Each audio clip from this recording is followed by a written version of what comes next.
Innal hamdalillah nahmaduhu wa nasta'inuhu wa nastahdihi wa nu'minu bihi wa natawakkalu alayhi wa na'udzu billahi min shururi anfusina wa min sayyiati a'malina. May yahdihillah fala mudilla lahu wa may yudlil falan tajida lahu waliyyan mursyida. Asyhadu an la ilaha illallah wahdahu la syarika lah wa asyhadu anna Muhammadan abduhu wa rasuluh alladzi la nabiyya ba'dah. Man arsalahu Allah rahmatan lil alamin hadiyan wa mubasyiran wa nadhira ballagar risalah wa addal amanah wa nasahal ummah. Salawatu rabbi wa salamuhu alaihi wa ala kulli rasulin arsalah, amma ba'd. Fa ya ibadallah ittaqullaha bimtithali awamirih wajtinabin nawahih la'allakum tuflihun. Qad qala Allah tabaraka wa ta'ala fi muhkami kitabih ba'da a'udzu billahi minasyaitonir rajim wa tubu ilallahi jami'an ayyuhal mu'minuna la'allakum tuflihun. Wa qala fi ayatin ukhra ya ayyuhalladzina amanu tubu ilallahi taubatan nasuha. Ma'asyiral muslimin, jamaah salat Jumat rahimakumullah. Mengawali khutbah pada siang hari yang penuh dengan keberkahan dan rahmat Allah Subhanahu wa taala ini, khatib mengajak, marilah kita tingkatkan kualitas, kuantitas keimanan dan ketakwaan kita kepada Allah Subhanahu wa taala dengan melaksanakan seluruh kewajiban-kewajiban Allah dan menjauhi segala sesuatu apa yang Allah larang. Dan tak lupa khatib mengajak, mari sama-sama kita bersyukur kepada Allah Subhanahu wa taala atas beribu-ribu nikmat yang telah Allah berikan kepada kita. Di antara nikmat terbesar yaitu nikmat iman, nikmat Islam, nikmat sehat wal afiat, dan di antaranya adalah yang sedang kita rasakan saat ini. Kita dapat sama-sama berkumpul untuk melaksanakan salah satu kewajiban kita, yaitu salat Jumat secara berjamaah. Semoga Allah Subhanahu wa taala terima amal ibadah kita. Amin ya Allah ya rabbal alamin. Ma'asyiral muslimin rahimakumullah. Dalam ayat yang khatib baca dalam muqaddimah, Allah Subhanahu wa taala berfirman yang artinya, wahai orang-orang beriman, bertobatlah kalian semua kepada Allah supaya kalian termasuk golongan orang-orang yang selamat. Dalam ayat yang lain Allah berfirman, wahai orang-orang beriman, bertobatlah kalian kepada Allah dengan taubatan nasuha. Hadirin rahimakumullah, dalam dua ayat yang khatib bacakan, Allah Subhanahu wa taala memerintahkan kita sebagai orang-orang beriman untuk bertaubat. Untuk bertaubat, meminta ampun kepada Allah Subhanahu wa taala. Kenapa? Karena dikatakan al-insan makhlul khata' wan nisyan. Manusia ini adalah tempatnya salah dan tempatnya lupa. Padahal hakikat diciptakannya jin dan manusia adalah Allah firmankan, wa ma khalaqtul jinna wal insa illa liya'budun. Tidaklah aku ciptakan jin dan manusia kecuali hanya untuk beribadah kepadaku. Ketika hakikat atau tujuan utama penciptaan jin dan manusia adalah untuk semata-mata beribadah kepada Allah, artinya apa? Artinya manusia dilarang berbuat kesalahan. Akan tetapi apakah mungkin seorang manusia tidak berbuat kesalahan? Maka jawabannya tidak mungkin. Maka karena tidak mungkinnya manusia tidak berbuat kesalahan, akhirnya Allah pun syariatkan bahwasanya bisa ketika ada kesalahan yang dibuat oleh seorang manusia, maka dia bisa untuk bertobat dengan taubat sebenar-benarnya, yaitu taubatan nasuha. Lantas yang jadi pertanyaan, yang disebut taubatan nasuha itu seperti apa? Apakah hanya dengan menyesal? Apakah hanya dengan menangis? apakah hanya dengan meminta maaf sudah dikatakan taubatan nasuha? Maka Al-Imam An-Nawawi dalam Riyadhus Shalihin, beliau dalam bab taubat, sebelum masuk dalam hadis, beliau menyampaikan wajib hukumnya bagi setiap orang beriman untuk bertaubat. Dan taubat seseorang akan dianggap sah ketika syarat-syarat dari taubat itu terpenuhi. Dan syarat taubat yang sahih, syarat taubat yang benar, beliau katakan ada 3.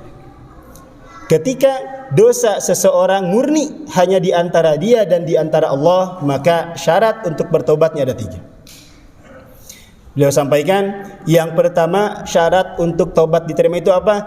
Ayyukli'a ala fi'liha. Hendaknya seseorang menghentikan dirinya dari dosa yang sedang dia perbuat. Yang misalnya ketika bulan Ramadan diwajibkan untuk berpuasa, ya, dia sengaja nggak puasa, maka untuk tobat langkah pertama yang harus dia laksanakan tobat, esok harinya dia harus berpuasa. Ayyukli'a ala fi'liha. Hendaknya dia menghentikan dari perbuatan dosa tersebut. Kemudian syarat yang kedua adalah ayyandama ala fi'liha. Hendaknya seseorang menyesal terhadap dosa-dosa yang pernah dia lakukan. Maka langkah selanjutnya, ketika dia sudah tidak melakukan dosa yang sama, sudah menjauhkan diri dari dosa tersebut, hendaknya dia menyesal. Ya Allah, saya menyesal saya tidak berpuasa. Ya Allah, saya menyesal saya durhaka kepada orang tua. Ya Allah, saya menyesal saya tidak pernah sholat misalkan. Kemudian syarat yang ketiga adalah ayyazima alla ya'uda ilaihi abadan. Setelah dia sesali dosa tersebut, dia pun berazam, berniat yang kuat tidak akan kembali kepada dosa yang sama selamanya. Niat yang kuat di hati kita, ketika sudah kita tinggalkan dosa tersebut, ketika sudah kita sesali, maka kita niatkan dalam hati, ya Allah, saya niat dengan azam, niat yang sangat kuat, saya tidak akan kembali kepada dosa yang sama selamanya. Ketika 3 syarat ini terkumpul, dan dosanya adalah dosa yang murni di antara seorang hamba dan di antara Allah tanpa merugikan orang lain, maka insya Allah taubatnya diterima, dan taubat seperti inilah yang dinamakan taubatan nasuha. Kemudian apabila dosa seorang hamba ada kaitannya dengan hak-hak saudara muslim yang lain, maka syaratnya nambah 1. Kata Imam Nawawi syaratnya 4. 3 syarat yang tadi dan 1 syarat lagi adalah ayyabro'a min haqqi sahibiha. Hendaknya dia meminta ikhlas terhadap hak orang lain yang pernah dia ambil.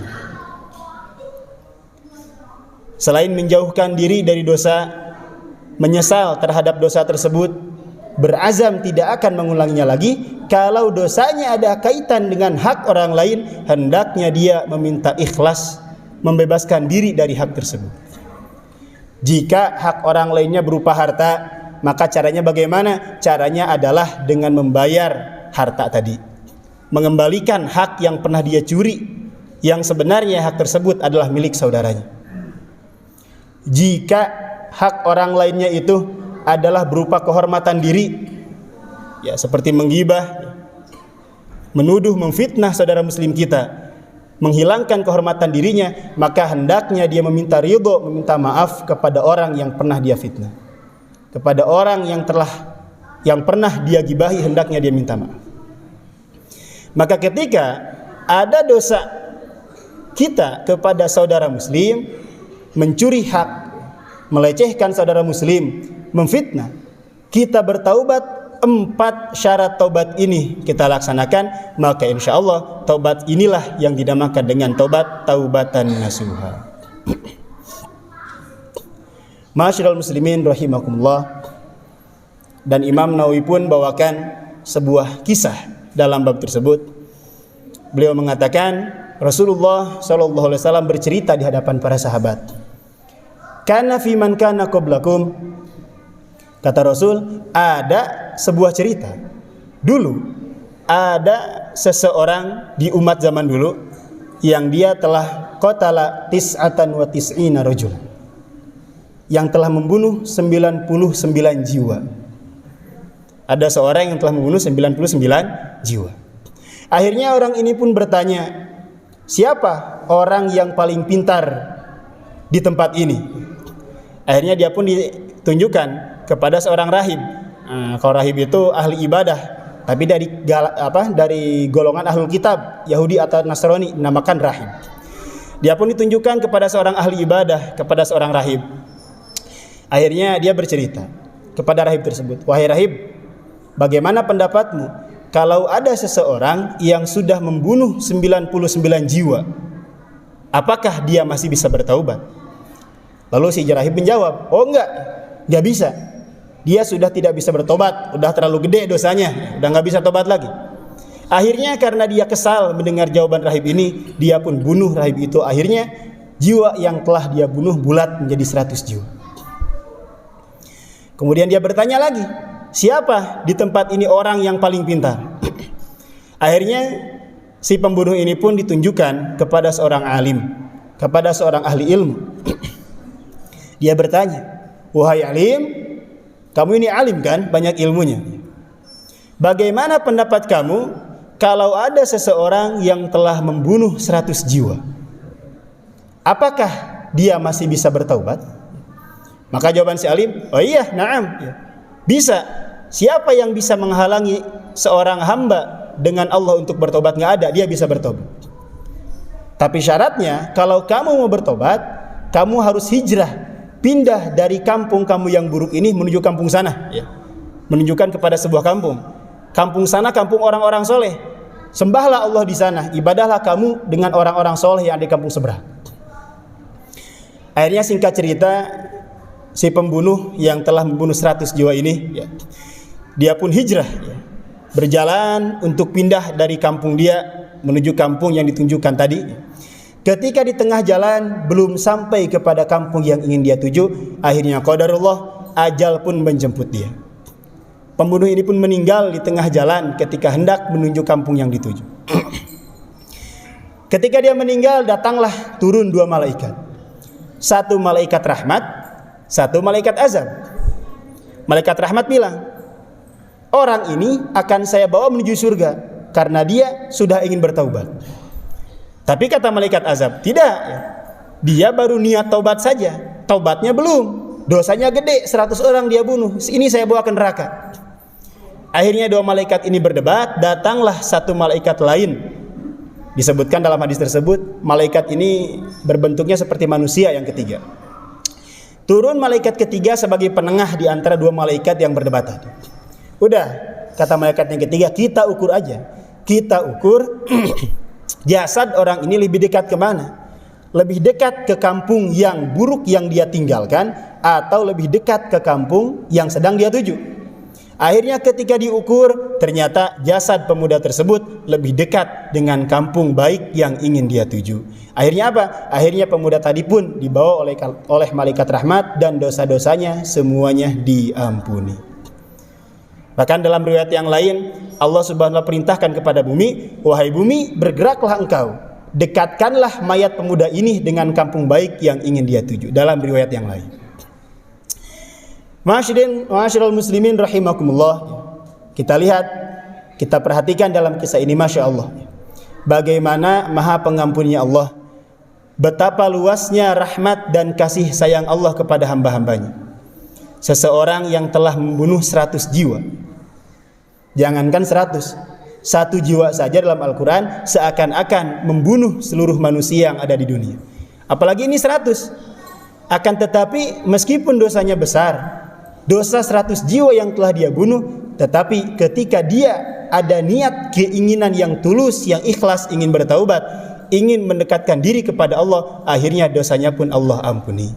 Padahal belum bertaubat, masih niat, masih dalam perjalanan proses untuk bertaubat, dan itu pun dosa-dosanya sudah Allah ampuni. Pertanyaannya, sampai kapan waktu taubat ini, sampai kapan? Maka Rasul sabdakan, waktu taubat terbuka luas hatta tatlu asyamsu min maghribiha, sampai terbitnya matahari dari arah barat, sampai hari kiamat waktu taubat masih terbuka. Kapan kita bisa taubat? Rasul bersabda, Allah Subhanahu wa taala buka pintu taubat pada malam hari supaya orang yang bermaksiat di siang hari bisa bertaubat. Allah Subhanahu wa taala buka pintu taubat pada siang hari agar orang-orang yang bermaksiat pada malam hari bisa bertaubat. Sampai kapan waktu seseorang bertaubat? Rasul sabdakan, sampai nyawa seseorang ada di kerongkongannya. Fir'aun laknatullah alaih ketika hampir tenggelam di Laut Merah, ketika mengejar Nabi Musa, Fir'aun mengatakan, amantu bi Rabbi Musa, aku beriman dengan Tuhan Musa. Akan tapi dia sudah sakaratul maut, ya. Ruhnya sudah sampai kerongkongan, akhirnya tobatnya pun tidak diterima.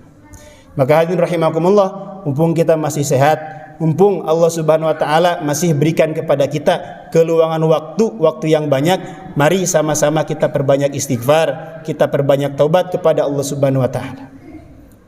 Dosa yang pernah kita lakukan, yang kita sengaja ataupun yang tidak kita sengaja, mari sama-sama kita taubati.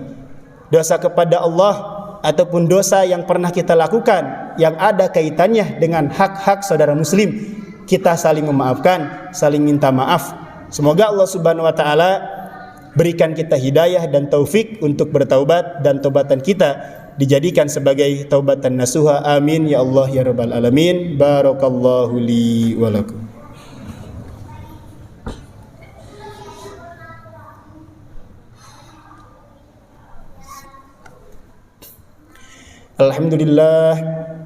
Alhamdulillahi wa kafa wa usalli wa usallimu ala nabiyil huda Muhammadinil Mustafa wa ala alihi wa ashabihi ahli sidqi wal wafa, amma ba'd.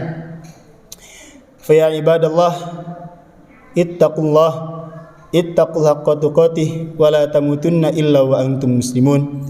Wa'lamu anna Allaha amarakum bi amrin azim, amarakum bis salati was salami ala nabiyil karim. Faqala ta'ala, innallaha wa malaikatahu yusalluna 'alan nabi ya ayyuhalladzina amanu sallu 'alaihi wa sallimu taslima. Allahumma shalli 'ala sayyidina Muhammadin wa 'ala alihi wa ashabi ajma'in. Amin ya Allah ya rabbal alamin. Hamdan syakirin, hamdan na'imin, hamdan yu'afi ni'amahu wa yukafi'u mazidah. Ya Rabbana lakal hamdu kama yanbaghi li jalal jikal karim wa adhi sultanik. Allahumma inna nas'aluka ilman nafi'an wa qalban khashi'an wa amalan mutaqabbalan wa rizqan halalan thayyiban barakan fi, wa na'udzubika min ilmin la yanfa' wa qalbin la yakhsha wa du'ain la yustajabu laha.